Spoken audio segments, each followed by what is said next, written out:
अस्सलाम वालेकुम नाजरीन, आप देख रहे हैं तस्नीम टीवी और मैं हूं आपका मेजबान जावेद खान। सुभाष चंद्र बोस मुल्क के आज़ादी के अजीम आज़ादी के मुजाहिद थे। उन्होंने मुल्क को अंग्रेजों से आज़ाद कराने के लिए बहुत मुश्किलात सही। उड़ीसा के बंगाली खानदान में पैदा हुए सुभाष चंद्र बोस एक खुशहाल खानदान से थे, लेकिन उन्हें अपने मुल्क से बहुत प्यार था और उन्होंने अपनी पूरी जिंदगी मुल्क के नाम कर दी।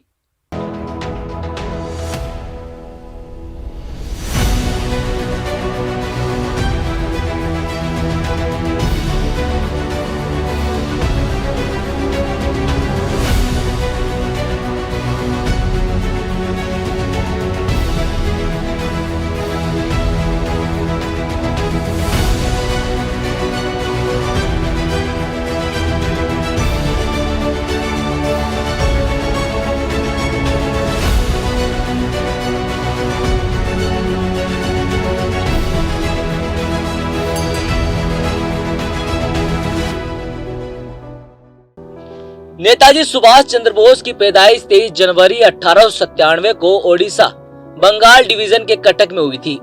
बोस के वालिद का नाम जानकीनाथ बोस और वालदा का नाम परमावती था। सुभाष चंद्र बोस के वालिद जानकीनाथ बोस पेशे से वकील थे और उनकी वालदा प्रभावती देवी मजहबी व घरेलू खातून थी। नेताजी की शुरुआती पढ़ाई कटक के रेवेशोप कॉलेजिएट स्कूल में हुई। इसके बाद उनकी तालीम कोलकाता के प्रेसिडेंसी कॉलेज और स्कॉटिश चर्च कॉलेज से हुई। इसके बाद हिंदुस्तानी इंतजामी खिदमात की तैयारी के लिए उनके वालिदैन ने बोस को इंग्लैंड के कैम्ब्रिज यूनिवर्सिटी भेज दिया था। उन्होंने 1920 में इंग्लैंड में सिविल सर्विस इम्तिहान पास किया, लेकिन मुल्क की आजादी की जद्दोजहद में हिस्सा लेने के लिए उन्होंने जब जॉब छोड़ दी थी। सुभाष चंद्र बोस बचपन से ही मुल्क की आजादी से मुसल्लिक तहकीकात में हिस्सा लेते थे। नेताजी सुभाष चंद्र बोस बचपन से ही स्वामी विवेकानंद और रामकृष्ण के तालीमात से मुतस्सिर थे।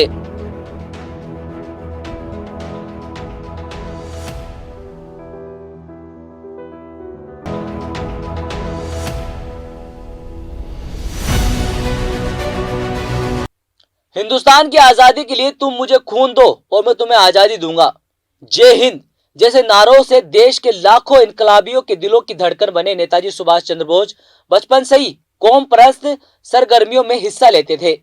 अंग्रेजी हुकूमत के खिलाफ से चल रही सरगर्मियों में शामिल होने की वजह से एक बार उन्हें कॉलेज से निकाल भी दिया था, लेकिन वो इससे भी अपना रास्ता नहीं बदले।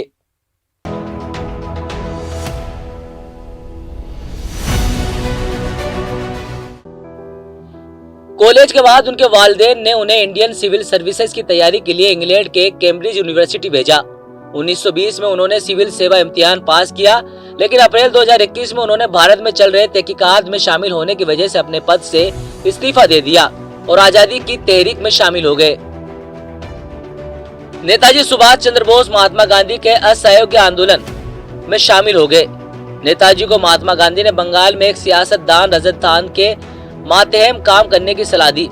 नेताजी ने वहां एक नौजवान उस्ताद, सहाफी और बंगाल कांग्रेस के राजाकार के तौर पर अपनी खिदमात अंजाम दी, लेकिन हुकूमत के खिलाफ सरगर्मियों में शामिल होने के बाद अंग्रेजी हुकूमत ने उन्हें गिरफ्तार कर जेल में डाल दिया।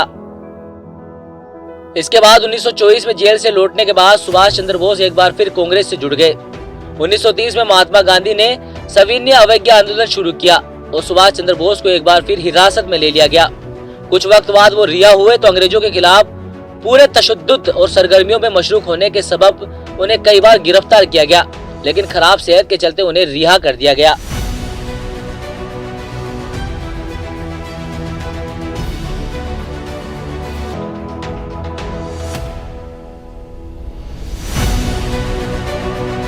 नेताजी की मौत एक राज बनकर रह गई। कहा जाता है कि 18 अगस्त 1945 को ताइवान में जहाज हादसे में उनकी मौत हो गई थी। वही कई लोगों का यह भी मानना है कि सुभाष चंद्र बोस एक साधु का भेष बनाकर यूपी में रहते थे। लोग उन्हें गुमनामी बाबा के नाम से भी जानते थे। तो फिलहाल हमारी इस खास पेशकश में सिर्फ इतना ही। देश और दुनिया की दूसरी बड़ी खबरों के लिए आप देखते रहिए तस्नीम टीवी। अल्लाह हाफिज।